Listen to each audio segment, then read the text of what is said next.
hay muchísima gente con experiencias de muerte que les ha pasado como a mí, que no lo han valorado como experiencia de muerte. Yo estuve en otro sitio, me preguntaron todo telepáticamente que qué había hecho en la vida, y yo, como he sido siempre muy intrépida, siempre he hecho muchas cosas, y entonces así con mucha chulería empecé a decir todo lo que había hecho, porque te había hecho muchísimas cosas. Y todo lo que decía se volvía polvo y para abajo, desaparecía. Y cuando ya me cansé de decir todas las cosas y todo desaparecía, pues ya me enfadé. ¿Va a ser que no he hecho nada importante en esta vida? Pues entonces vosotros, que sabéis más que yo, decídmelo, porque algo habré hecho, ¿no? Entonces me dijeron: ¿tú sabes aquel día que estabas en clase, que no venía el profesor, que estabas en un tiempo sin tiempo, hablando con el de al lado sin hacer nada?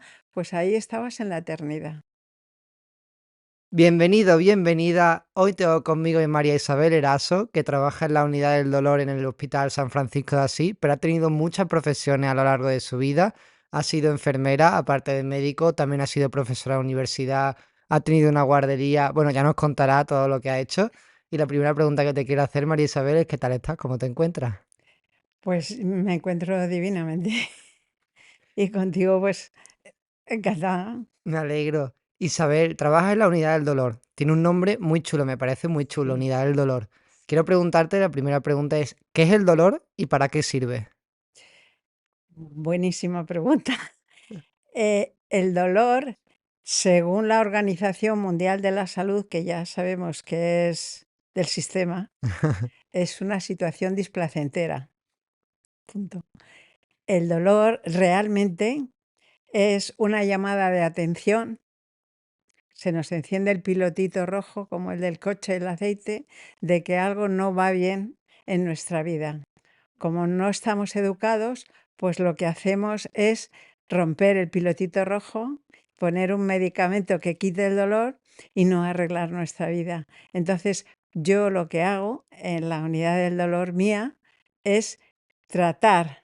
He creado una herramienta que se llama autopsicoanálisis, Ujú. y jugando, sin darle mucha importancia, pues digo a la gente: me vas a escribir todo lo que no te gusta de tu vida desde que has nacido. Y ahí, sin darse cuenta, me ponen todos los nudos del subconsciente que no tengan resueltos. Entonces, el segundo ejercicio les hago ponerse en el observador, sin decírselo, claro. Y les digo: bueno, pues ahora esto no lo has escrito tú, lo ha escrito Pepa o Pepe. Y le vas a escribir una carta a Pepa y a Pepe, imagínate que están hundidos en la miseria, y entonces tú les vas a dar un motivo para vivir. Y entonces ellos, desde el observador, se dicen perfectamente, se hacen su tratamiento. No tienes que preocuparte por eso. Esto que te ha pasado no lo hagas caso, tú eres mucho más fuerte. Y si no me hacen la carta que me tienen que hacer, pues la repiten hasta que la hagan bien. Y entonces, en un principio, yo quito el dolor desde el primer momento, porque claro, soy médico, anestesista y especialista en bloqueos nerviosos. O sea que científicamente no tengo más que hacer un bloqueo nervioso y quito el dolor inmediatamente. Ya desde el primer momento no tienen dolor. Pero les explico Ujú. que ese dolor está producido por un problema interno en el subconsciente, que realmente está en los cuerpos que tenemos por encima del nuestro, por el cuerpo emocional, el cuerpo mental. Y entonces todo eso no se lo explico, si le digo lo más Claro. sencillo posible, ¿no? Y entonces que tenemos que arreglar un poco el subconsciente, y que entonces, arreglando las 4 cositas que tiene, él ya no va a necesitar el dolor, porque el dolor es la llamada de atención de que ha metido cosas debajo de la alfombra para no solucionar, y que está saliendo en forma de dolor, pero Ujú, ahora levantamos la alfombra, resolvemos el problema y ya no necesita el dolor. ujú. Y entonces así lo hacemos. Le voy mandando libros, porque yo he escrito libros, uno para cada tipo de dolor, y le voy dando libros. Digo, bueno, pues al mismo tiempo que vienen a la consulta, he hecho unos protocolos que coincidan los bloqueos, los Ujú. fármacos que pongo, porque los fármacos que pongo son homeopáticos, no son de las grandes farmacéuticas, son homeopáticos porque en realidad sus problemas los tienen en los cuerpos sutiles también y entonces no tienen contraindicaciones, se pueden poner a cualquier persona. Y entonces van y mandándole los libros y en las 4 consultas, 5 consultas de cada protocolo, yo adapto el número de libros, el número de ejercicios, el número de bloqueos y al final pues ya terminan sin dolor y con un poco de conocimiento. Algunas personas me dicen, bueno, yo ya puedo ya se puedo decir que estoy en el conocimiento y despierta. Y le digo, a ver, ¿tú te has leído todo lo que te he dado? ¿Te apetece seguir leyendo y buscando? Pues el que busca encuentra y el que busca ya está en el conocimiento. Y entonces el dolor solamente sirve para como alerta, o sea, solo sirve para decirnos que algo no está funcionando. El dolor y todo. El dolor y todo. La casualidad no existe en la vida. Cualquier cosa que te pasa en la vida, lo primero que te tienes que preguntar es ¿por qué tengo yo esto? ¿Qué tengo que aprender de esto? Que no me he dado cuenta. Lo que pasa que el dolor es lo más molesto. Mm. Vale, María Isabel, ¿y crees que la gente acude al médico para paliar su dolor o quieren la solución al problema? Porque muchas veces no es lo mismo querer estar sin dolor que solucionar tu vida. Claro, pues como no hay educación en ese aspecto, porque no nos han educado, lo que han hecho ha sido adoctrinarnos, Ujú. pues la gente va al médico en forma de paciente, que es lo que le han dicho que es, y entonces van a por la pastilla milagrosa. Yo me encuentro a veces a pacientes que me dicen, no, no, a mí no me cuente tantas cosas, a mí deme una pastilla que me lo quite todo. Y entonces yo tengo que trabajarme eso, que no lo tengo tan difícil porque estoy muy ayudada de los médicos del cielo, pero vamos, que yo le hago un bloqueo nervioso y le quito instantáneamente todo el dolor que lleva años teniendo y entonces le digo, ¿usted quiere quedarse así para siempre? Pues escríbame esto, Ujú. léase esto, porque si esto le va a garantizar que se va a quedar así y la gente sí transige. Me imagino que no todos los dolores y todos los problemas son por un desequilibrio en esos cuerpos emocionales o mentales, porque por ejemplo, si yo voy con el coche y me estrello y se me rompe una pierna, eso es algo físico, no es algo emocional o mental, ¿no? No, estás confundido. Es igual. Vamos a ver, hay una metáfora muy bonita en la que dice que hay una carreta tirada por 4 caballos, que son las emociones. La carreta de nuestro cuerpo y los 4 caballos son las emociones. Y dentro va el pasajero, que es nuestro ser superior. Y entonces, si los caballos de las emociones van desbocados, pues el ser superior llega a un momento que prefiere que se salga una rueda y que haya un accidente, que no nos matemos, que solo nos iramos, y que nos demos cuenta. Entonces tú, si tienes un accidente y te rompes una pierna, un brazo o cualquier cosa o te quedas en coma en tiempo, tú tienes que trascender que a ti te han parado Mm. en la vida y te han parado para que te enteres que por donde ibas no ibas bien. Bueno, de hecho a mí me pararon a los 45, 47 años. ¿Qué le pasó? Pues tuve una peritonitis con una septicemia y tuve una experiencia de muerte. Y Uno de desdoblamiento. pues mira, tú lo llamas desdoblamiento, yo lo llamo que estuve en otro lado, Ujú. que en un principio no me creía nada porque yo no estaba en este camino espiritual. Me creí que me estaban gastando una broma mis compañeros del hospital y que me habían puesto ahí un señor que estaba, que me hablaba y tal. Digo, es que me están vacilando. Y no, no. eh, la experiencia de muerte la metabolicé a lo largo de un año porque es que no me creía lo que me había pasado. No me lo creía. No me creí lo que me había pasado. ¿Y cómo podrías definir o describir esa experiencia? ¿Cómo fue? Pues yo que a partir de ahí en las historias clínicas les he preguntado mucho a la gente por sus experiencias de muerte. Hay muchísima gente con experiencias de muerte que les ha pasado como a mí, que no lo han valorado como experiencia de muerte. Y yo no lo valoré como experiencia de muerte. Yo estuve en otro sitio Ujú.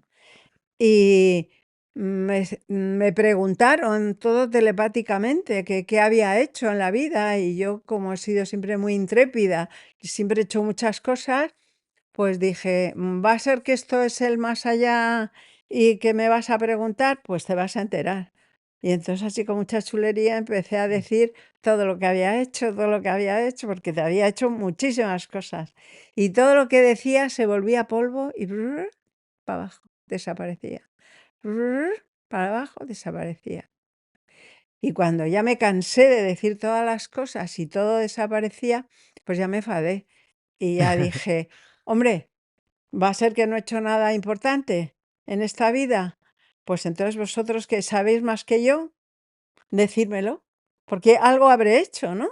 Sí. Y entonces me dijeron: ¿tú sabes aquel día que estabas en clase, que no venía el profesor, que estabas en un tiempo sin tiempo, hablando con el de al lado sin hacer nada? Pues ahí estabas en la eternidad. ¿Tú sabes aquel día que estabas esperando a que abrieran el cine y estabas paseando por la calle para arriba y para abajo con un helado haciendo tiempo? Pues allí estabas en la eternidad. Esas son las dos cosas importantes que tienes en la vida. Pero entonces, ¿cuáles son las claves para vivir ese momento de eternidad?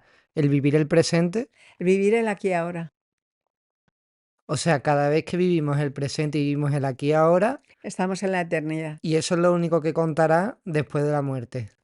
Pues no lo sé, vamos, yo he tenido luego 2 o 3 experiencias de muerte más y han sido diferentes, porque yo ya voy sabiendo, ¿entiendes? Y pregunto y hablo y tal, y no, en realidad, es todo totalmente diferente a como lo creemos aquí. Ujú, Lo único que tenemos que hacer es vivir el ahora y ser rectos a nuestra ley natural, de nuestra ética personal y nuestra verdad personal. Lo único que contamos son nosotros. Todo lo que hayamos hecho no cuenta para nada. ujú. Conozco otras personas que han tenido también experiencias. Yo la llamo de desdoblamiento, pero por ponerle un Sí, nombre, sí, pero por llamarla de alguna manera.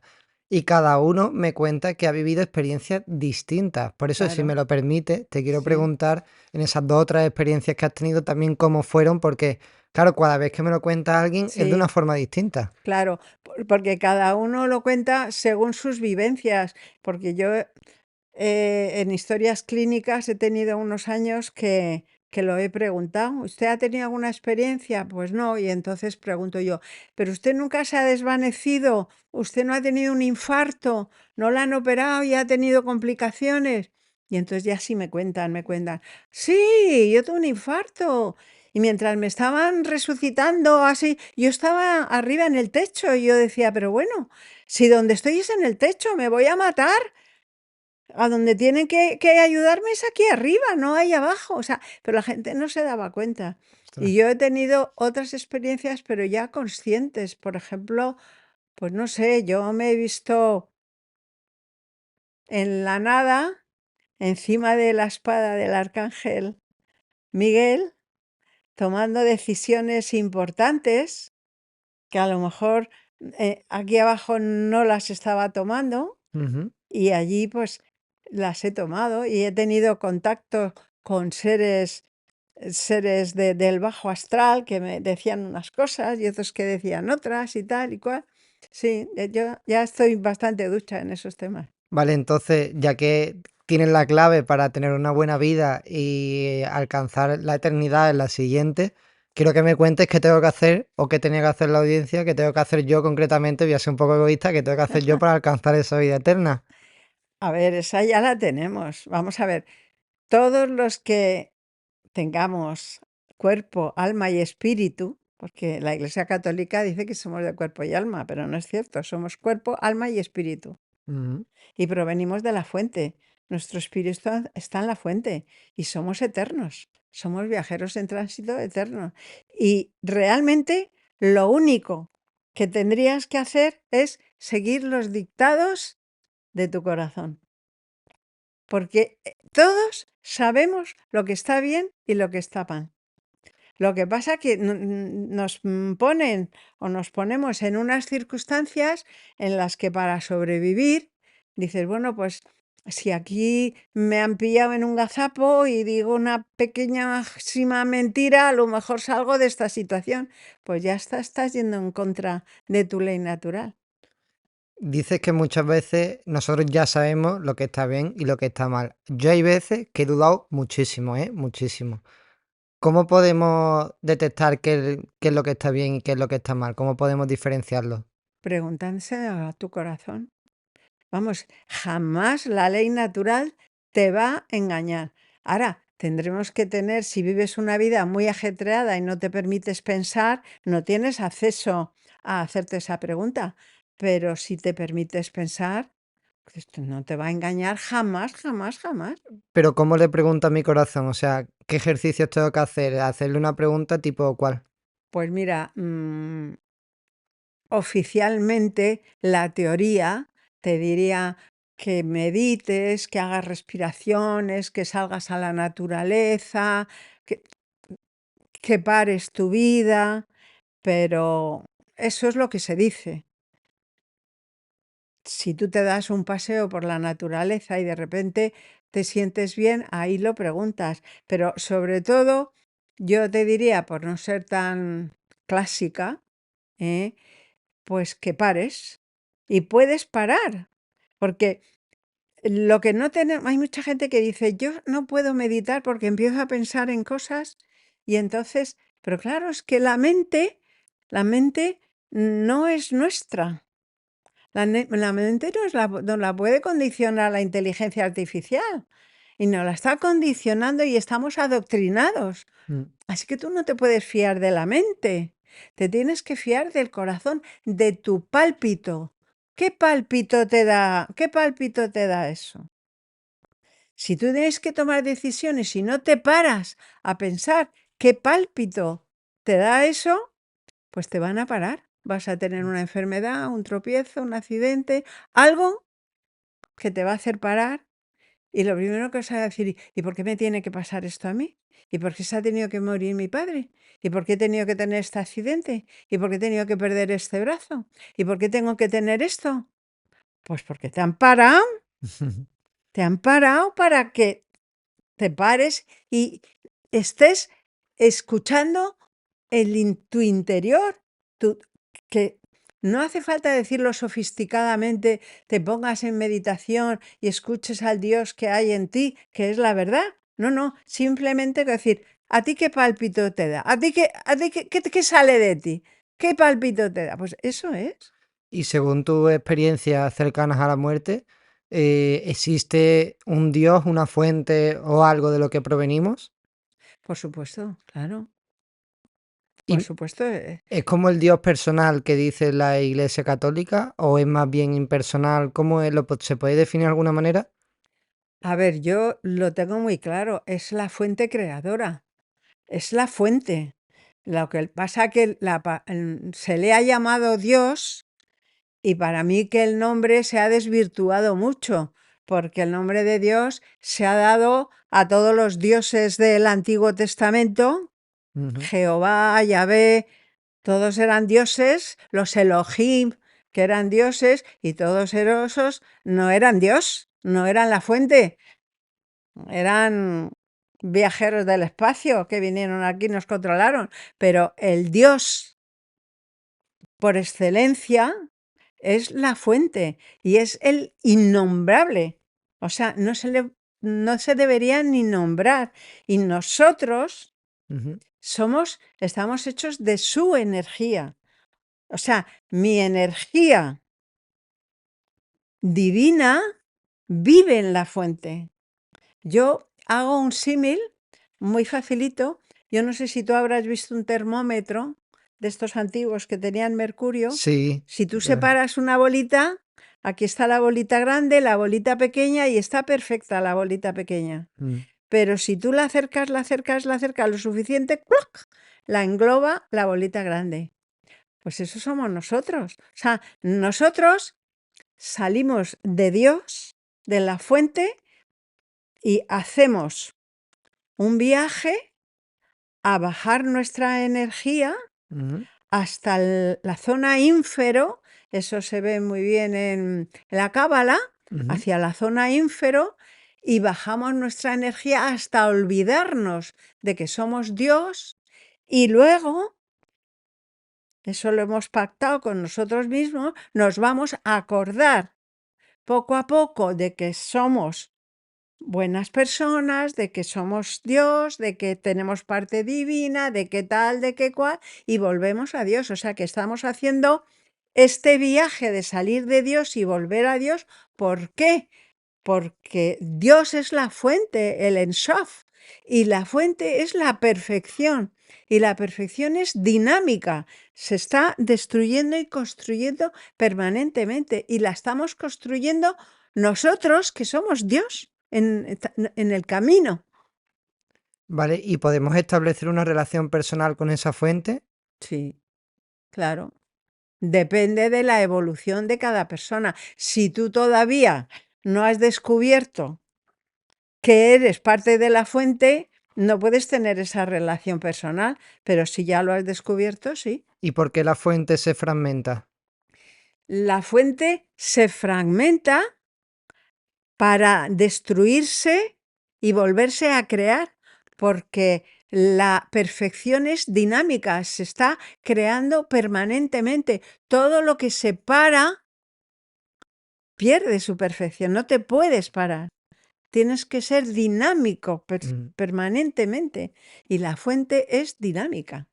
Sí, es verdad, no te puedes quedar quieto porque si no, por ejemplo, por aquí Claro, en este plano, o sea, te quedas atrás claro. completamente, te tienes que reinventar todo el tiempo. Pues cuanto más la perfección. Claro. Vale, Isabel, y me has contado fuera de cámara algunas experiencias muy chulas, que bueno, yo las digo chulas, pero claro, para ti en esos momentos no fueron tan chulas. Y una de ellas ha sido que has trabajado en el ámbito de los sindicatos y casi que de la política, y te decían que necesitabas tenías que tener un dossier, creo que se llamaba así. Vale, cuéntame cómo funciona esto de que te dijeron que tenías que tener un Sí. dossier, cómo acabaste en el sindicato. Bueno, eso es una aventura que tuve yo, porque cuando era enfermera, porque yo antes de ser médico fui enfermera 20 años. Yo he sido médico 30 años, enfermera 20 años. Yo era la ayudante del Marqués de Villaverde, y yo trabajaba, llevaba la máquina extracorpórea del corazón artificial, trabajamos en cirugía cardíaca, y en un momento dado vinieron los socialistas. Y los socialistas lo primero que hicieron fue echar al Marqués de Villaverde, que era de derechas. Yo en aquella época, nosotros no éramos apolíticos. Pues yo me he criado con Franco, yo nunca hemos tenido ideas políticas, ni sabía lo que era un sindicato. Vamos, de oídas, era como algo malo, ¿no? Y nunca se nos había ocurrido. Y entonces, al echar al Marqués de Villaverde, yo me quedé en el quirófano. Me hicieron la vida imposible. Me hicieron la vida imposible para que yo me marchara también, los socialistas. Y yo era funcionaria por oposición. Y entonces yo soy una persona que a lo mejor si me da la gana me voy, pero mira, si me dicen que me vaya, pues ahora no me voy. ¿Me entiendes? Y entonces yo les hice frente y montaba unos pollos, huelgas a la japonesa en el hospital, bueno, tremendo. Y entonces tenía muchas discusiones con la dirección, y un médico amigo me dijo, mira, ahora que han venido los socialistas, que nos vamos a poder sindicar, si viene un sindicato, digo, sí, sí, los de los sindicatos están todo el día en quirófano para que firme papeles, pero a mí esas cosas me da mucho miedo. Me dijeron, no, no, tú firma porque si te hacen enlace sindical ya no te pueden molestar aquí en el hospital, eres intocable. Dije yo, va, pues muy bien, el primer sindicato que interpuesto de quirófano, firmo. Y entonces entró el sindicato CEMSATSE, que era de Ujú. las enfermeras y los funcionarios, Y dije, ¿quieres firmar? Ah, sí, sí, sí, yo firmo. Entonces, al cabo de, yo ya se me olvidó que había firmado. Al cabo de unos meses nos dicen, hay que ir al aula magna para votar los sindicatos. Y yo entré al aula magna y digo, bueno, yo voy a buscar la papeleta del sindicato que he votado, que vamos, que me he puesto yo, a ver si lo encuentro, a ver si me acuerdo cuál era. Ujú. Y ya encuentro el sindicato. ¿Cuál es mi sorpresa? Que me veo cabecera de lista y entonces en 24 horas soy la secretaria general de un sindicato, soy presidenta de FUDEN, directora coordinadora de los hospitales de la Comunidad de Madrid, vocal de la función pública, bueno, no sé cuántos títulos que no tenía ni idea ni de cómo se comía ni de nada. Entonces, como yo, la verdad es que para mí el miedo no existe, pues yo me presenté. Y además tengo una anécdota muy divertida porque el primer día de la reunión con los socialistas, con presidente de la función pública, vicepresidente y tal, yo llegué, porque yo llego media hora antes para ver qué pasa. Como no tenía papeles, no sabía ni lo que tenía que hacer, no sabía lo que hacía un sindicato, me llevé una cartera con todos mis apuntes, que yo estaba estudiando medicina, y primero me encuentro un chico por allí y digo, mire, digo, yo soy la secretaria general del sindicato. Y me dice, sí, sí, vamos a tener la reunión aquí. Y digo, mire, perdone, esta sala será muy bonita y muy grande, pero estos ceniceros están sucios y aquí hay humo, aquí ha habido otra reunión. Y dice, ayer que no han limpiado. Digo, pues ya puede usted limpiar todo esto, porque yo soy una persona importante. Comprenderá usted que no me voy a meter yo aquí, esto lleno de colillas y tal. Sí, sí, sí, sí. Se lleva a los ceniceros, abre las ventanas. Total, que yo me siento ahí a esperar en la sala y llega el presidente de la función pública y el vicepresidente. Y resulta que el vicepresidente era el chico al que yo le había hecho que me limpiara los ceniceros. Entonces, ni corta ni perezosa, abrí mi cartera, saqué todos los papeles que llevaba, que eran todo apuntes de la facultad, y yo venga a leer, venga tal, todos me Ujú. vieron muy, muy puesta.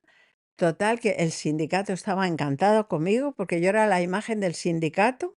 Me pasaban el sueldo del hospital a casa, me daban una nota de gastos y lo único que tenía que hacer era desayunar con un ministro o con un subsecretario, ir a una cosa, a un evento importante y el resto del tiempo yo me iba a estudiar a la biblioteca porque yo estaba estudiando medicina, que era lo único que me interesaba. O sea, yo tenía en una casa 2 niñas, un trabajo, estudiar y el sindicato, o sea, pero Ujú. yo lo único que hacía era estudiar. Entonces, en el sindicato, bueno, debían de estar encantados conmigo porque me vinieron a hacer un una especie de estudio para manejarme políticamente, bueno, o sea, cómo comportarse políticamente, como un estudio de imagen, un no sé qué. Y yo me dejaba querer, porque decía, ¿cómo me tengo que bajar del coche? ¿Cómo me tengo que vestir? ¿Cómo tengo que hablar? Y ya me dijeron, no, la vamos a dar un cargo de diputada porque es usted una persona con mucha imagen. Y yo, bueno, pues muy bien. Y dice, pero ya lo tiene usted todo, pero le falta el dossier. ¿Qué es eso que dices tú? Y digo yo, ¿y qué es eso del dossier? Dice, pues mire, cualquier diputado de un partido político tiene que tener un dossier. Y el dossier es proporcional al cargo que ocupa. O sea, si usted ahora va a entrar en un cargo base, cuando usted, que va a subir como la espuma, vaya subiendo de cargo, el dossier tiene que ser más grave. Digo, pero bueno, ¿cómo es eso de más grave? Dice, mire, un partido político no se puede permitir que de repente suba al hemiciclo un diputado y le dé una venada altruista y se ponga a decir algo que le parezca a él correcto. No, no. Él tiene que decir las líneas del partido. Y si se sale de la línea del partido, entonces se le saca el dossier. Se le avergüenza y se le echa. O sea que el dossier es algo que ha cometido para denigrarlo socialmente, o sea, dárselo a los medios de comunicación, que ellos lo saquen a la luz y ya todo el mundo vaya por ello. Efectivamente. Todos los políticos lo tienen que tener. Yo dije, mire, yo lo siento mucho, pero yo es que no tengo un dossier. Y me dijeron, no se preocupe, el primer dossier, si no lo tiene, se lo hacemos. Le vamos a cuatriplicar la nota de gastos y le vamos a hacer que se gaste dinero en esto y lo otro y ya está. Y yo le dije, pues va a ser que no, claro. Vamos, es que me pareció demencial. Pero vamos, yo tengo testimonio, por ejemplo, no es que fuera amiga mía, pero fue novia de alguien que luego salió conmigo y la conoció muy bien. Pilar Miró, la que fue presidenta de Televisión Española, pues era una chica muy corrientita, muy de izquierdas, que vivía que vestía muy corrientita y la dieron el cargo de directora de Televisión Española y la impusieron el dossier de comprarse unos vestidos en Loewe, porque le dijeron que no podía llevar esa presencia. ¿Y eso era Y real o se lo crearon? se lo crearon, no, no, la hicieron que se comprara esos vestidos Ah. con un dinero de público. Y entonces ella tragó, porque todos tragan. Ella se compró esos vestidos con dinero público y la dieron el puesto de Radio Televisión Española y cuando la quisieron echar, le sacaron el dossier y la echaron. A Cristina Cifuentes, ¿qué le hicieron? A todo el que se quieran cargar, le sacan el dossier. Pero es que todos. Entonces ya entras corrupto. O sea que el dossier normalmente, por lo que escucho de tu boca, normalmente los políticos y los altos cargos del funcionariado no es que tengan un dossier ya antes de entrar en política y ocupar esos altos cargos, sino que a la mayoría se los crean. El que no lo tenga, se lo crean. Yo creo que para entrar en política, el que sea una persona sana y quiera ayudar en política, no tiene dossier. Entonces a ese se lo crean. Y si traga, pues ya ha empezado a tragar un poco. Mi padre decía que para entrar en política tienes que empezar a desayunarte un sapo por las mañanas. Y eso he visto yo que es verdad. Entonces ya empiezan a tragar y luego ya, por un lado, les viene la ambición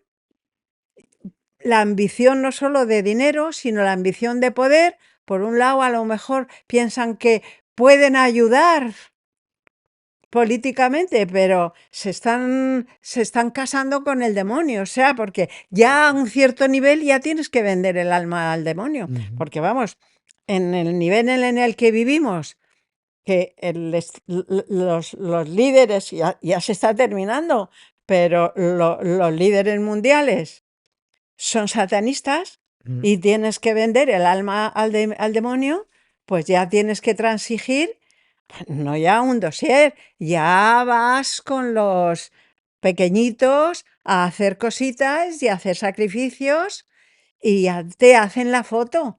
Y ya conforme vas subiendo, todos los que están en política, no te quepa duda que están ya en el satanismo y en los sacrificios. Ya van subiendo de nivel. Qué fuerte, claro. Yo pensaba que en la política no se podía tener ética, pero por las decisiones que tenías que tomar, pero ya no solo por eso, sino porque es que, por lo que me cuentas, ya porque te obligan a no tener ética.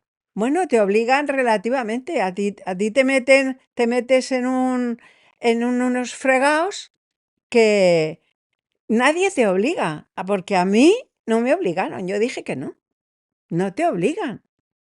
Ahí estamos en la ética personal. ¿Me comprendes? Mm. Estamos en la ética personal. Mira, yo tuve un ayudante que nosotros, por ejemplo, yo he hecho unos protocolos del tratamiento de mi consulta. Ujú. Entonces, por ejemplo, una persona que no pueda moverse porque tiene un dolor de cadera, es terrible, pues el protocolo que yo me he hecho son 8 sesiones. En esas 8 sesiones, yo a esa persona la voy a arreglar las caderas, la voy a dejar que ande perfectamente, la voy a sacar de su silla, de su bastón y va a estar bien. Ujú. Vale. Y yo me comprometo conmigo, con el universo y con todo a hacer eso con esa persona. Bueno, pues yo he tenido médicos, ayudantes, que han dicho, oye, pues si nos va bien y esta persona tiene dinero, en vez de 8 sesiones, ¿por qué no le hacemos 10? Ganamos más. Claro, y tú siempre me imagino que por tu personalidad dirías Claro, que no, a ¿no? mí, yo me alucino. Yo alucino porque, para empezar, primero, es una falta de ética. Mm.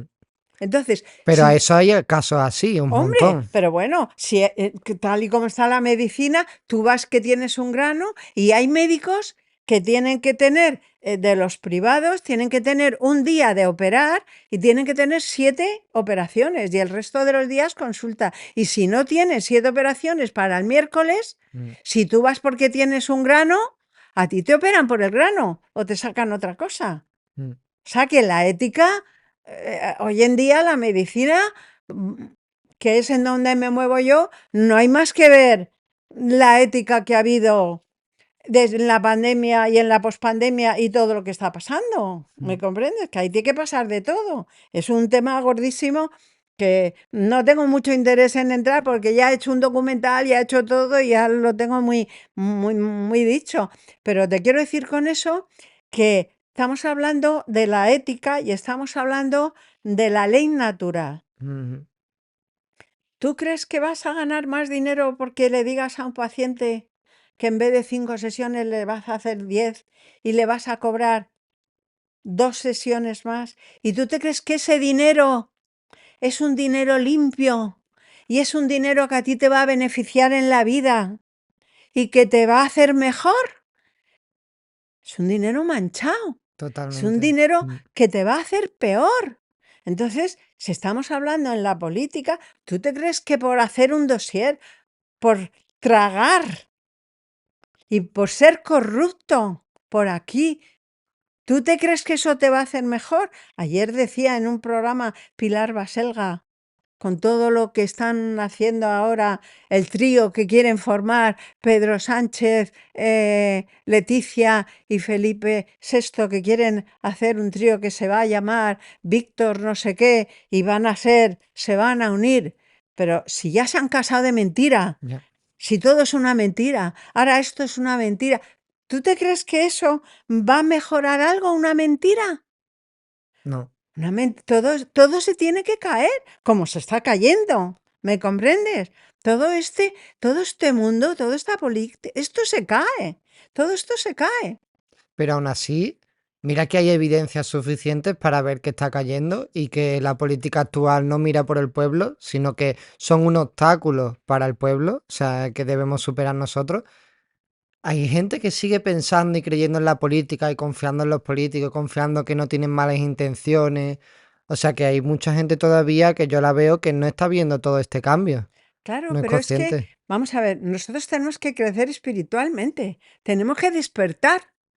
Somos borregos, nos han hecho de todo para no despertar, lo reconozco, ¿entiendes? Nos han puesto una matriz, nos han dado flúor para nublar la mente, que eso ya se ha hecho en otras épocas, ¿eh? Pero tú tienes que despertar. Si tú sigues durmiendo, viendo la tele y obsesionado con el fútbol y con la copa y con las olimpiadas y con no sé qué, con todas estas cosas que nos meten, Mm. pues tú no vas a despertar, vas a seguir pensando en la política. Pero es que también te digo que no todos somos iguales. No todos somos cuerpo, alma y espíritu. Hay muchas carcasas, hay muchos híbridos. eh, Tenemos una cuarta parte de la población, somos de verdad. El resto son actores de reparto. Y debemos enfrentarnos a ellos. No, no, yo no me, o sea, no tengo que, no creo que nos tengamos que enfrentar a nadie. Tú tienes tu vida espiritual y tu vida y tu trayecto, y tú tienes que hacer tu trayecto bien, con ética y saber lo que te pide la vida, saber por qué Ujú. has nacido, qué tienes que hacer, tus llamadas de atención, haces lo que tienes que hacer. O sea, por ejemplo, te voy a poner un ejemplo, hay un incendio. Ujú. Pues habrá muchos que salgan corriendo, sálvese quien pueda. Habrá otro que se queden a ayudar a los demás, porque es lo que les sale. Pero al que Mm. sea una carcasa, que sea una carcasa, que no sea un ser humano con cuerpo, alma y espíritu. A eso le sale el salir corriendo, el ganar dinero. A ver, sin escrúpulos, tú pones una empresa sin escrúpulos para ganar dinero. Tú te metes en política sin escrúpulos, porque antes de meterte en ciertos sitios, a ti te testan Mm. y saben si vas a servir para esto o no vas a servir. Y te pasan por unos filtros en donde tú vas tragando. Si tragas en lo poco, luego tragas en lo mucho. Vale, Claro. y una pregunta, María Isabel. Antes has hablado de despertar. Yo también escucho muchas veces este término y cuando, vamos a llamarlo, cuando yo desperté fue también darme cuenta de todo, que todo funcionaba mal, de alguna manera, pero también fue un despertar espiritual, ¿no? Entonces parece ser que como ese despertar es a la vez espiritual y también material de darte cuenta de que la materia funciona mal, de alguna manera, todo este sistema. Claro, como tú has dicho, el despertar es individual, no es todo el mundo a la vez, sino es cada uno. ¿Crees que llegará aún así un momento en el que sea más colectivo que individual? Y relacionando esta pregunta con otra, ¿es ese despertar se puede forzar o llega a cada momento en el momento que te tiene que llegar? Pues mira, sí y no. Voy a contestar por partes. El despertar es espiritual porque sale del corazón, sale del espíritu, porque nosotros estamos adoctrinados y en la mente tenemos la matriz, la doctrina. Y entonces, según la doctrina, no despiertas. Mm. Tienes que despertar porque de repente ves cosas que no te cuadran en tu interior. Ujú. Y entonces ahí es donde tú empiezas a despertar, a decir, pues esto no me cuadra, pues esto no me parece bien, pues y empiezas poco a poco. Y entonces cuando te das cuenta, ya te metes un poco en la parte espiritual, porque claro, el primer adoctrinamiento que tenemos no solo políticos es religioso. Y claro, te empiezas a dar cuenta de lo que hay en la religión católica y en las otras religiones y te empiezan a no cuadrar cosas. Y entonces por eso ya empiezas a... Uno de los primeros despertares que se tiene, yo creo, es que no necesitas intermediarios para llegar a la fuente, a Dios, que puedes llegar tú directamente. Y entonces resulta que si tienes intermediarios, ¿quiénes son los intermediarios? Los que cobran dinero entre medias. Entonces ya empieza a no olerte bien la cosa y ya empiezas a rascar. Ahí voy a hacerte un apunte, perdóname y ahora por la interrupción y ahora sigue por donde iba, acuérdate. Que yo creo que al principio, cuando somos pequeños, sí necesitamos un intermediario, porque tenemos que aprender también cómo vivir la espiritualidad de forma madura y adulta. Y eso sin un ejemplo a seguir o sin una persona que sea tu maestro, tu guía, es muy difícil, creo, alcanzarlo. Entonces creo que en los primeros periodos de tu vida sí necesitas el intermediario, pero luego ya no. Luego tú ya, como tú dices, puedes llegar a la fuente por ti mismo y de forma directa. Y ahora ya sí, porfa, continúa. Pues fíjate que no soy de tu opinión. Yo creo que los niños nacen y lo saben todo. Tienen abiertos los canales y lo saben todo. Y viven en la ley natural. Hasta los 7 años, donde se dice, bueno, este niño ya tiene uso de razón, ya le han adoctrinado, ya le han educado, ya le han encauzado, ya le han cerrado los canales. O sea que no necesitas, porque yo que he sido una niña muy intrépida de siempre, Ujú. a mí no me cuadraba las cosas que me enseñaban. Vamos, te voy a decir cosas tontas. Por ejemplo, yo hice la primera comunión a los 7 años y me tuvieron toda la noche en ayunas para luego hacer la primera comunión a las 10 de la mañana de fallecida, mareada, cuando al año siguiente o a los 2 años dijeron que solo había que esperar 3 horas para comulgar y después 1 hora. Y ahí en ese momento dije, yo esto es mentira. Esto es mentira, ¿entiendes? Y a los 4 años me llevaron a una cabalgata de reyes y había una cabalgata que estaba al portal del Belén, la Virgen, y había un niño, y me dijo mi mamá, mira al niño Jesús, mira al niño Jesús. Y yo tenía 4 años y yo dije, mamá, aquí estamos 4 gatos. Si de verdad eso fuera el niño Jesús, esto sería una revolución. O sea que los niños lo saben todo. Lo que pasa es que luego te lo van matando con el adoctrinamiento. Y a donde íbamos, de repente, yo no he estado muy metida en el adoctrinamiento, pues he sido una niña muy difícil, muy complicada, y he sabido desde el principio que yo quería esto, y si a mí me parecía que esto era así, ya se podía caer el mundo, que esto era así. No he tenido miedo, he luchado con todo, me han echado de todos los trabajos, me han pegado, me han dado tortas, me han echado del colegio, pero he ido a donde yo creía que tenía que ir. Pero el que ha sido más entregado, como si dijéramos, si se ha creído una serie de cosas y de repente despierta, como por ejemplo en el momento que vivimos del aborto o de la eutanasia, de todas estas cosas, y de repente te despiertas y ves que eso es mentira, porque aquí venimos a aprender, y donde más aprendemos es en el periodo donde vamos a desencarnar, que es el estrella, y nos lo quitan con la eutanasia, ¿entiendes? Entonces, cuando ya despiertas y resulta que te ves que te han engañado, porque te has hecho una carrera que luego no sirve para nada, porque has hecho 4 máster que no sirve para nada, cuando ves que te han engañado, el primer despertar es de indignación.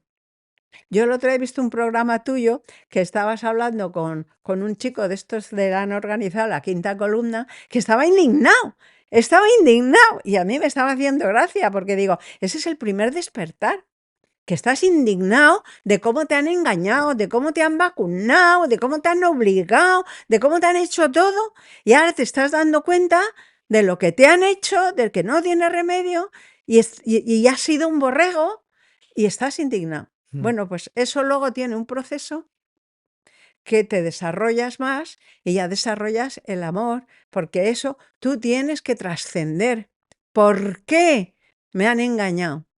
¿Por qué he sido tan imbécil de dejarme engañar? ¿Por qué? Porque he estado obsesionado por mi trabajo, porque he estado obsesionado por estar con mujeres, porque he estado obsesionado por el fútbol, porque he estado obsesionado por esto, Mm. y no he parado en reflexionar, porque está todo bastante evidente, pero no me ha interesado ganar dinero, me ha interesado un buen puesto de trabajo, me ha interesado ser estrella. Pero que no debemos culparnos, creo, porque como bien dice Jesús, el espíritu está dispuesto, pero la carne es débil. Es decir, ser humano es difícil porque las tentaciones están ahí y es muy difícil no hacerle caso. Y yo me he tenido que reconciliar mucho conmigo mismo y perdonarme y decir, de caer en la tentación también y de no estar despierto. Vamos, yo cuando estaba dormidísimo es que no te das cuenta de nada y Hombre, tampoco, y no me echo la culpa de decir, es que no te dabas cuenta, Fernando, no, a ver, estaba en un periodo de una etapa en la que no podías ver, no es que no quisiera, es que no podías. Entonces creo que no debemos culparnos tampoco y decir, es que todos los humanos somos malos de por sí y tal. Bueno, creo que cada uno tiene su no momento. estoy, no me estás entendiendo, yo no estoy culpando. A mí, Ujú. antes de mi primera experiencia de muerte, me hicieron una entrevista en televisión, porque yo siempre he sido, ahora quiero tener un perfil bajo, no quiero llamar la atención, Ujú. pero yo, que soy Leo, con ascendente Leo, y que he sobresalido en todas las cosas, cuando era joven me ha gustado muchísimo, ¿eh? Y a mí me hicieron una entrevista en televisión a los 40 y tantos años, y me preguntaron, usted, doctora, ¿qué cree que hay al otro lado de la muerte? ¿Y tú sabes lo que contesté? Contesté, pues mira, yo espero que haya una cajita de pino para poder descansar. Y yo con eso ya me conformo. O sea que tú fíjate lo dormida que yo estaba. Ujú. ¿Me entiendes? Yo tenía mi ética y mis cosas, pero de la parte espiritual sí estaba muy dormida. Pero nosotros nos ponemos, tenemos contratos de amor que hacemos antes de venir Ujú. con gentes, con personas, con accidentes, con cosas, para tener estas llamadas de atención para poder despertar. ¿Y tú crees que cada uno tenemos una misión concreta y distinta que Sí, cumplir? Sí. ¿Y cómo podemos descubrirla? Pues podemos descubrirla trascendiendo. Todo se descubre trascendiendo. Hay que trascender todo. ¿Y qué es trascender? Preguntarte por qué me pasa algo. Tú, por ejemplo, ¿por qué me has conocido hoy personalmente? ¿Por qué te he conocido yo hoy personalmente? ¿Qué vamos a sacar de esto? Mm, Aparte de la entrevista, aparte de lo que vamos a hablar, ¿por qué? ¿Por qué estamos hablando aquí? Pues a lo mejor esto lo va a escuchar alguien que le va a ayudar. ¿Me comprendes? mm, A lo mejor a mí, al hablar, me van a venir cosas nuevas. ujú. O sea, todo hay que trascenderlo, todo. Y yo, vamos, que se cae el teléfono y digo, ¿por qué se ha caído el teléfono? Tengo ahora mismo como un mosquito por aquí y digo, ¿me está distrayendo este mosquito? ¿Por qué tengo que estar yo así? ¿Entiendes? Todo es así. Si trasciendes todo, llegas a enterarte de todo, a despertarte. Vale, María Isabel, y cuéntame un poco resumidamente tu trayectoria profesional, porque quiero que también me cuentes cómo fue trabajar en la guardería que montaste, por qué lo hiciste, y también me has contado que de pequeña, claro, tuviste que hacer muchísimas peripecias para estudiar enfermería. Sí, porque, a ver, a mí me echaron del colegio, pues debía tener 13 años, ¿eh? Con una nota para mis padres, colegio de monjas, ¿eh? Que decía, su hija no sirve para estudiar, cásela lo antes posible y que un marido la meta en vereda. Yo era hija única con 5 hermanos y yo me he educado como un chico desde pequeña.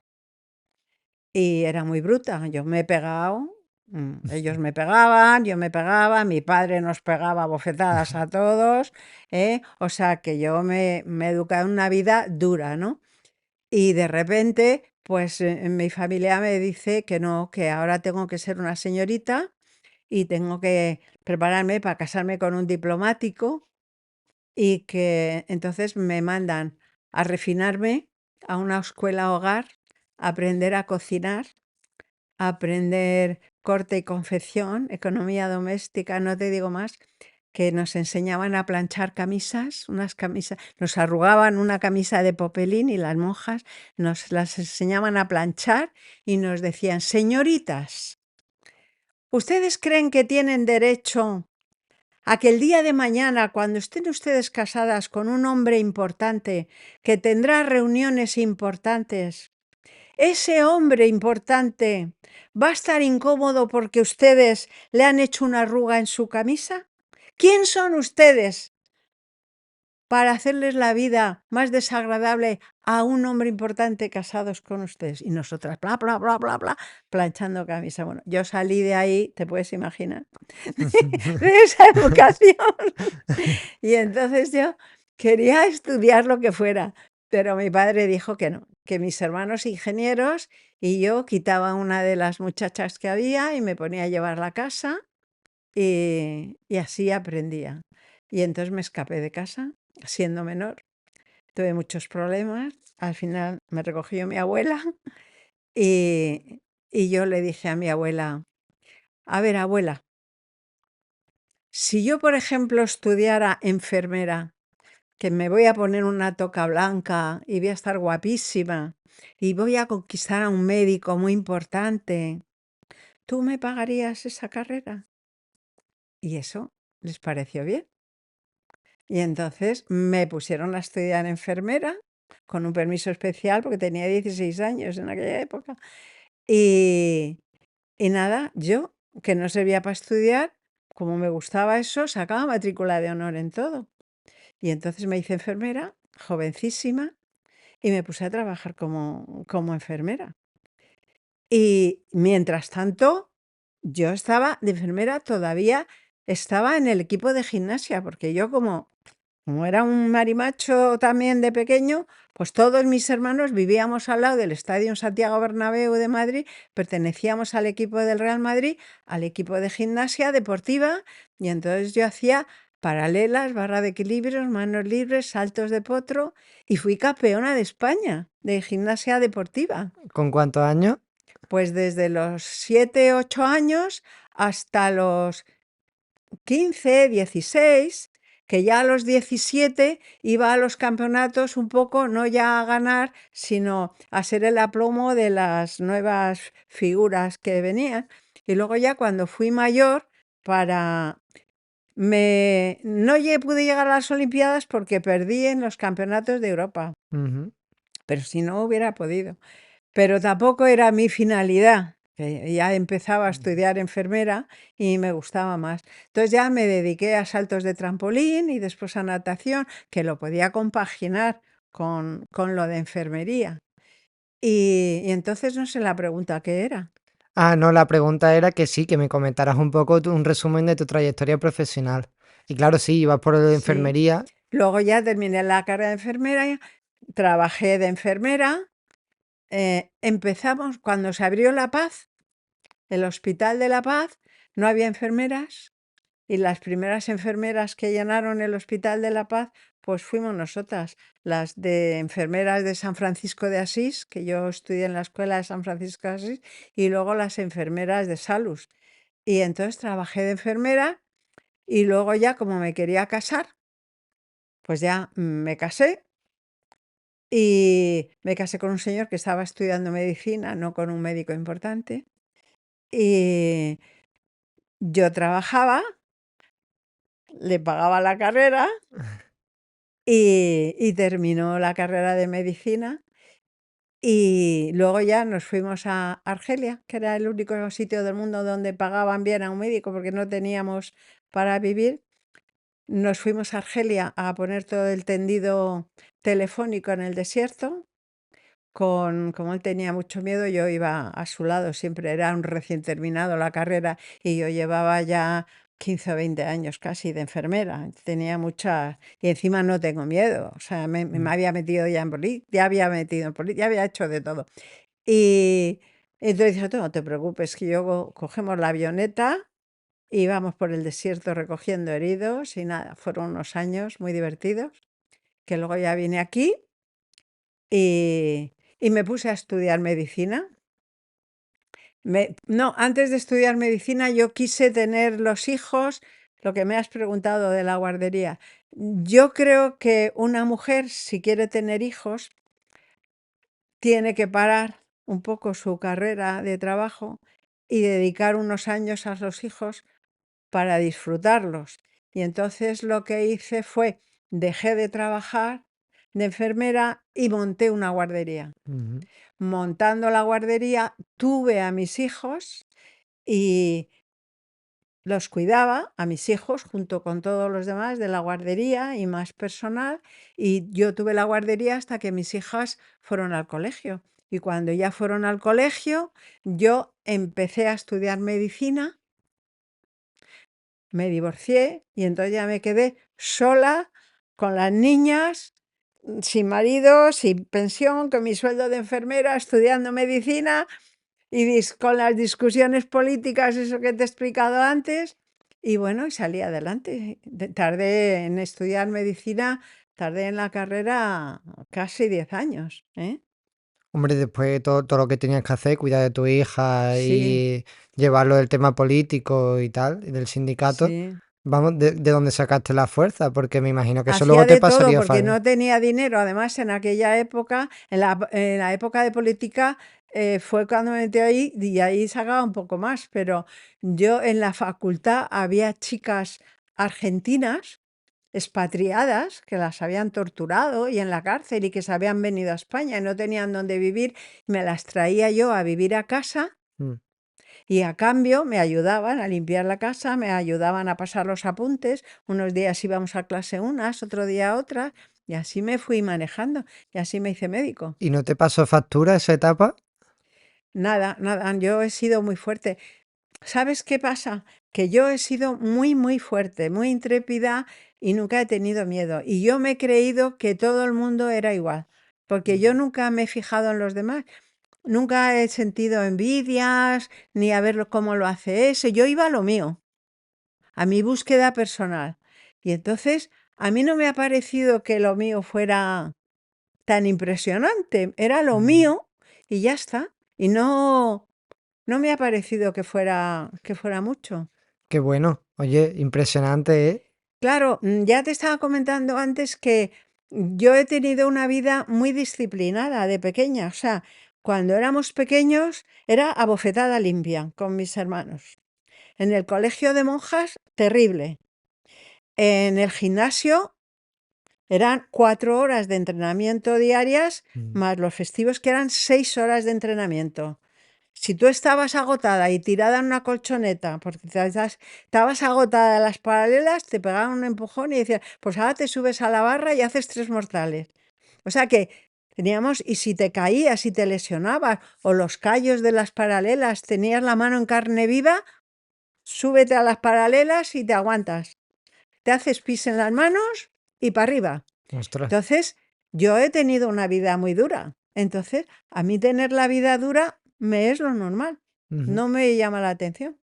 Y hemos hablado, María Isabel, de la situación actual de la medicina, que no es la adecuada, no es la óptima, pero no hemos hablado de lo que vendrá en el futuro. 2025, 2026, me comentaba antes fuera de cámara que son años importantes de grandes cambios, pero ¿hacia dónde vamos? Hombre, vamos a elevarnos de dimensión. La medicina actual está en consonancia con la época política. Estamos en una época política que es la hegemonía del Estado profundo. Entonces, los estudios de los colegios y los estudios de las facultades, concretamente la medicina, pues Rockefeller manipuló todos los estudios de medicina. Toda la medicina tradicional de plantas, todas esas cosas, se convirtió en píldoras, se crearon las grandes farmacéuticas y entonces la historia de la carrera de medicina, la facultad, lo único que te enseñan son la enfermedad, lo que lo causa, entre comillas, ¿eh? Y luego el protocolo farmacéutico, que es el tratamiento. Ujú. No te dicen otras cosas. Entonces, nos han enseñado una medicina del estado profundo y está prohibida la medicina natural, que la consideran medicina alternativa y todas estas cosas. Y los colegios de médicos, pues pertenecen a este tipo de medicina. Y por eso, con todo esto de la pandemia, Mm. el grueso de los médicos, habrá muchos que se hayan portado mal y les hayan pagado y hayan hecho las cosas, pero muchos ha sido porque el adoctrinamiento ha sido ese. Ahora es cuando están despertando los médicos, cuando han visto que han puesto vacunas y que se encarga la gente. Y no pueden, o sea, yo tengo en mi consulta médicos de pacientes con unas depresiones de lo que han hecho, de cómo ha sido, de que ya no pueden ejercer la medicina, con lo que, o sea, que hay de todo, ¿me entiendes? O La sea que hasta los medicina está médicos, terrible, pero también se han machacado a los médicos que han ido con buena intención. han sido víctimas, Hombre, que... claro, Mm. los médicos han sido víctimas porque nos han enseñado una carrera de medicina que no es de la ley natural, que no es para nada espiritual, que no va para el bien del enfermo, va para el bien de las grandes farmacéuticas. Mm. Y eso es lo que nos han hecho. Pues si se han hecho, te diré que se han hecho campañas para bajar el colesterol. La seguridad social, todo el mundo tiene que tener el colesterol bajo, 200 poco, y si no, te estás tomando las simvastatinas que a la larga te dejan paralítico. Y nosotros necesitamos tener el colesterol alto, porque en el cerebro tienes que tener colesterol. Pero lo que quieren entonces es dinero, o sea, el enfermarnos no es lo que quieren, o sea, Todo, lo quieren todo. lo que quieren es dinero a través de enfermarnos, ¿no? Vamos a ver, quieren dinero a través de enfermarnos y de que estemos siempre enganchados, pero también quieren que nosotros no prosperemos como seres humanos divinos, porque como son satanistas, Ah, bueno, claro. lo que quieren es frustrar estas generaciones. Por ejemplo, te voy a poner un ejemplo, el corazón. O sea, con lo que hay que pensar, la ley natural está en el corazón. en el corazón, en el nódulo de Ashoftavara, es donde sale la energía del corazón y la llama trina que se crea, que nos da esa energía para ti, que te salga del corazón esa ley natural. Tú tienes que tener una tensión arterial Anda. que la fuente te la ha puesto, que es más o menos 14,7, 14,8. ¿Qué te hace el estado profundo? Bajarte. Te dicen que lo mejor es tener una tensión arterial baja. Y hay unos protocolos para todos los hipertensos. Y la población está tratada toda de la hipertensión, del colesterol, de una serie de cosas, de la diabetes, porque con todos los medicamentos, todos los alimentos nos meten azúcar y harinas blancas, pues se hacen diabéticos. Y la comida basura. O sea que eso es efectivamente para enfermarnos, para gastarnos más medicación, porque la medicación que se nos pone no es para curarnos, es para mantenernos. Por eso te hacen un trasplante. Están encantados, porque ya tienen de por vida, vas a estar usando un medicamento. Tú sabes qué dineral es para las grandes farmacéuticas. Pero por otro lado, tampoco les parece mal que la población vaya disminuyendo, ¿entiendes? Sí. Porque quieren hacer una naturaleza, pero sin los humanos. Mi abuelo solía decir que la muerte de las empresas es lenta. Con esto quiero decir que el sistema ha tardado mucho en crearse, porque esto viene de siglos atrás. Toda la industrialización y toda la revolución industrial viene de siglos atrás. Entonces, claro, ha costado tanto construir el sistema hasta el punto en el que estamos ahora, que creo que la gente también piensa que el sistema se va a caer de un año para otro, de un día para otro, y como acabo de decir, la muerte de las empresas es lenta. No creo que el sistema vaya a caer rápido, Se aunque ha caído, sí, sí, sí, sí. Vamos, llevamos 25.000 años. Llevamos 25.000 años en este sistema, que ha sido la noche galáctica, la era de Piscis. Y ahora entramos en una era de día galáctico y en la era de Acuario. Y ahora está escrito, porque ya lo dijeron los mayas, en el 2012 se acababa el mundo, se acaba la era Piscis. Y hemos tardado 12 años, pero ya nos hemos reconvenido. Y ahora se están dando las situaciones para que la gente despierte, porque vamos a ver, no solo se nos tiene que ayudar de fuera, como decía yo en el documental este de La Verdad, estamos esperando que vengan los de arriba a ayudarnos. Pero es que los de arriba que han venido a ayudarnos somos nosotros, somos las semillas estelares que nos hemos encarnado en este momento y que estamos despertando ahora. Y teníamos que despertar una masa crítica. Y esa masa crítica ya está despierta. sí, Entonces, porque se han forzado también los acontecimientos 2020-2021 claro, fueron años importantes. es la metáfora o el nivel de que igual que tú tienes una enfermedad o un dolor que es una llamada de atención para que trasciendas, aquí te están forzando. ¿Qué te crees que es lo de Valencia? ¿Qué te crees que son los fuegos de Los Ángeles? ¿Qué te crees que es lo que nos está pasando con los políticos que tenemos? ¿Qué te crees que es el COVID? ¿Qué es esto? ¿Por qué están permitiendo que pasen estas cosas? ¿Cuánta gente ha despertado con la pandemia esta del COVID? Muchísima gente. Sí. ¿Entiendes? Vamos, yo creo que la mayoría de las personas ha sido a raíz de 2020-2021. Claro, porque Pero ya había gente despierta de antes, es muy curioso, sí, porque yo ya estaba despierta de bastante antes. muchísimo. Y esas personas yo creo que las que más lo han sufrido, porque claro, 2021, 2020-2021 despertaron mucha gente y fue algo en lo que no te sentías solo porque veías que había grupos, por ejemplo, uno en la Quinta Columna, ¿no? O Lara Hernández o Robert Martínez, personas que te dabas cuenta y decías, y que formaron su comunidad y su grupo y decías, vale, no estoy solo. Pero antes de aquella época había gente despierta que estaba sola, seguro como tú. Claro, entonces nosotros teníamos que pasar un poco desapercibidos, ¿eh?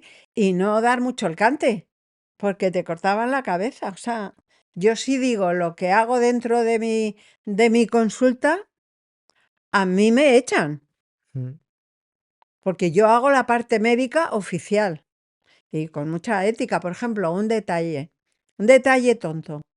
A mí no me parece ético que a una persona que la vas a hacer un acto clínico agresivo, como es operarla o es poner un bloqueo nervioso, hacer algo, que te tenga que escribir un consentimiento informado. Porque es mentira, no está informado, mm, no tiene ni idea de lo que le vas a hacer. Vas a meter un contraste y no sabe que se puede morir con ese contraste, pero le obligan. Y los médicos tienen que tener ese consentimiento informado porque si pasa algo, ah, mm, él lo sabía y lo afirma. Entonces, como a mí no me parece ético, yo en mi unidad del dolor no obligaba a firmar el consentimiento informado. Y se lo decía. Asumo la responsabilidad de cualquier cosa que pase y no tiene que firmar el consentimiento informado.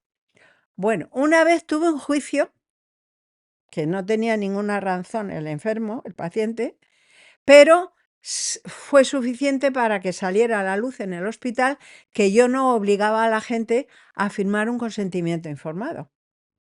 Entonces se me echó encima el colegio de médicos, la dirección, todo. Y yo tenía que obligar al paciente a firmar un consentimiento informado.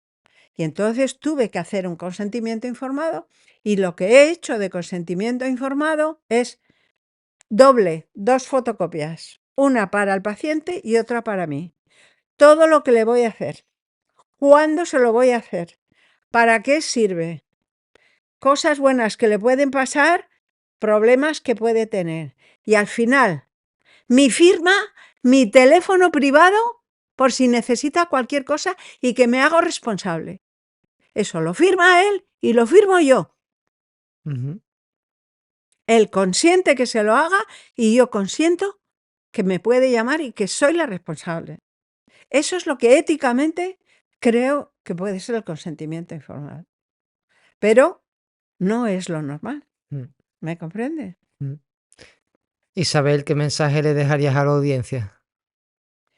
Pues que sean ellos mismos, que sean ellos mismos, que se miren hacia adentro y que se den cuenta que aún una pequeña mentira es es una mancha en tu vida. Mm, O sea, tú le dices a alguien, no he podido llegar a tiempo porque es que he cogido un embotellamiento. Es una excusa que estás dando que es mentira. ¿A dónde te lleva el decir esa mentira? A una justificación. Pero estás engañando a tu ser. Al de enfrente a lo mejor le importa un bledo que le engañe. Pero para ti te estás perdiendo.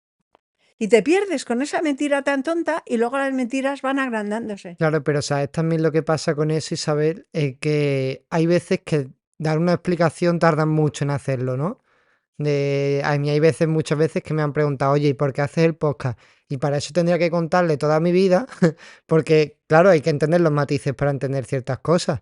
Y yo le digo, oye, pues lo hago por esto. Y al final, tampoco es mentira lo que le cuento, pero es una media verdad. Y entonces, creo Pero que para bueno, ahorrar tiempo tienes que decir a veces algo. ¿Por qué has ido a este sitio? Sí, por esto, para no tener que dar una explicación larguísima. me gusta, con decir me gusta, ya le has dicho, o le dices la explicación corta o la larga. La corta es que me gusta y que me llena y que Vale, me sí, parece que es lo que tengo que hacer. es buena opción. Ya está. Sí, genial. No se tiene por qué decir una cosa que no hay que decir. Y sobre todo, te voy a decir, al hilo de lo que has dicho tú ahora, no te tienes que sentir presionado por nadie. A mí no me presiona nadie. Yo digo lo que quiero, cuando quiero y como quiero. Y si no te gusta, me voy. ¿Me comprendes? Es una cosa que yo, por ejemplo, en lo de, mira, yo cuando empecé, porque no te he contado que también he creado una fundación, presido una fundación, la Fundación Internacional del Dolor, pues los primeros años de la fundación yo daba muchos cursos Ujú. y yo tenía como 2000 y pico seguidores de los cursos que venían a dar, cursos de sobre el dolor, todas estas cosas que te estoy contando, yo lo daba. Y una vez un señor en una conferencia me dice, doctora, perdone, mire, es que lo que está diciendo ahora me llama a usted mucho la atención porque resulta que no es lo mismo que ha dicho otras veces, Ujú. casi lo contrario. Y yo soy un seguidor suyo y yo la sigo a pies juntillas. Para mí es usted yo la sigo espiritualmente, es usted mi gurú y no sé qué. Y claro, yo me quedé aterrorizada y paré la conferencia y digo, mire, perdone, perdone, no es mi intención ser el gurú de nadie. Ujú. Yo efectivamente estoy diciendo otra cosa, pero es que yo estoy evolucionando también. Ujú. Y yo cuando pensaba aquello, decía aquello. Pero ahora me voy enterando de más cosas y digo más cosas. Y a lo mejor no es lo mismo. Y para mí es una responsabilidad muy grande que haya gente que dependa de mí para su evolución espiritual. Ujú. Yo creo que la gente para su evolución espiritual tiene que coger de aquí, de aquí, de aquí, de aquí. No hay que tener un director espiritual. Eso es una cosa peligrosísima y poquísimo sana.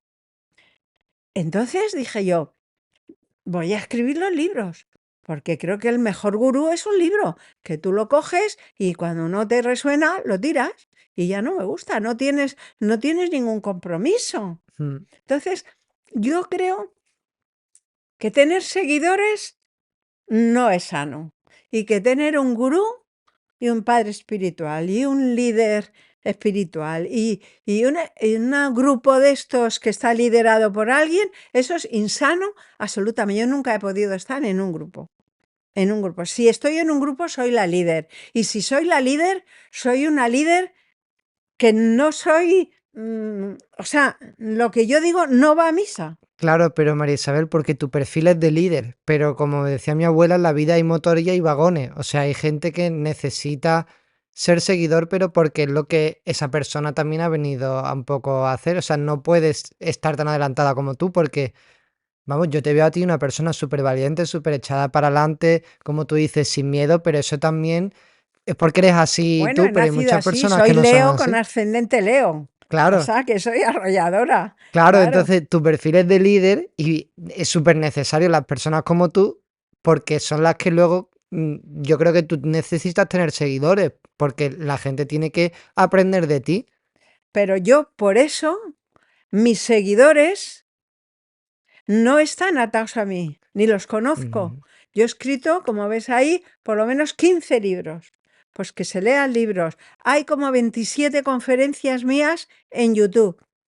Ujú. Yo he estado a punto de hacer un canal en YouTube, pero no he querido. No quiero tener seguidores tan directos, porque no quiero que nadie se pegue a mí. Mm. ¿Entiendes? Es en mi consulta, que cuando vienen las personas alucinan de lo que aprenden, de lo que hacen. Entonces, yo les digo, a ver, cuando una persona viene a mi consulta que viene hecha polvo, porque vienen desechos de tienta, vienen tratados con gabapentinas, con unos dolores, en sillas de ruedas, fatal, yo comprendo que en el primer momento se apoyen en mí Ujú. y yo les cojo enteros a pulso y les arreglo, pero después los tengo que dejar salir. Los tengo que dejar salir y que no se enganchen. Y algunos, Ujú. porque mi consulta es privada y cuesta dinero, una cosa normalita, pero quiero decir que hay gente que prefiere, es lógico, yo haría lo mismo, prefiero no hacer un viaje o no hacer tal y curarme de un problema que me está amargando la vida, ¿no? Pero hay gente que para mí ya está curada. Ujú. pero quieren seguir viviendo. Entonces yo les tengo que no dar hora. Decir, ¿quieres seguir? Bueno, pues te puedo hacer una revisión al mes o a los 3 meses. Tú no puedes venir hasta dentro. Es más, te digo, en mi fundación yo puse consulta gratuita y yo pasaba la consulta que yo hago privada, la pasaba gratuita y hacía las mismas cosas. Y no pudo ser. No pudo ser porque ningún paciente se quería dar de alta. Cuando ya estaban curados, querían seguir, se hacían adictos y tenía una lista de espera de 400 personas. Qué locura. Claro, no podía. Ahora no tengo esa lista de espera porque es una consulta que tienen que pagar. Entonces, la gente también quiere terminar de pagar cuanto antes. Mm, Y si se lo puedo hacer en 8 veces o en 3 veces, mejor. claro. ¿Entiendes? Porque les cuesta más barato. Mm. Pero si no pagan nada, venían a la sala de espera, los pacientes venían con pasteles, con vino, con no sé qué, en la sala de espera esperaban todos, aquello era un jolgorio. Y siempre eran los mismos pacientes, te decía yo, tú ya no tienes dolor, Mm. ya no tienes que venir. Ay, no, no, no, no me puedo desenganchar, no me puedo desenganchar. Hombre, por favor, yo no, yo tengo que desenganchar a la gente de mí y lo hago. Lo Mm. hago porque yo soy muy cariñosa y muy amable y muy acogedora cuando tengo que serlo, pero soy muy en mi sitio cuando tengo que serlo también. Me pareces una mujer única y muy especial, elegida para una misión también muy especial e importante. Tu perfil es de líder, claramente. Y antes te preguntabas porque también conocerte a ti hoy, mi respuesta es por todo lo que he aprendido durante la entrevista contigo y que seguramente editándola, escucharé cosas y las interiorizaré y las profundizaré. Y me ha alegrado muchísimo aprender de ti porque de verdad que ojalá me das una envidia sana, ese perfil de actuar sin miedo, porque lo que me pasa a mí es que me dice la gente, eres muy valiente y yo no soy valiente, yo lo que hago es actuar a pesar del miedo, pero yo hago las cosas con miedo. O sea, yo no tengo miedo todo el día, a todas horas, en todo momento. Lo que pasa es que a pesar de él actúo. Entonces me da mucha envidia que me digas que haces las cosas sin miedo porque ojalá eso también te hace, seguro que te permite disfrutar de las cosas. Yo hay cosas que todavía tengo que aprender a disfrutar y me ha gustado muchísimo conocerte, Isabel. Pues nada, a mí me ha gustado también muchísimo conocerte a ti. Ha sido un honor, he estado viendo programas tuyos, me gusta muchísimo, haces una labor estupenda Mm, y no sé, somos complementarios, sí, porque yo si no tengo un programa en YouTube o una cosa de esas, pues estoy en la necesidad de que alguien como tú me ponga un ventanal para poder decir las cosas que me dicen que diga. totalmente. Pues muchas gracias, Isabel, por aceptar la entrevista. Pues gracias a ti y a todos los que estén viendo la entrevista, sea mañana, tarde, noche, la hora que sea, que les siente estupendamente. Genial.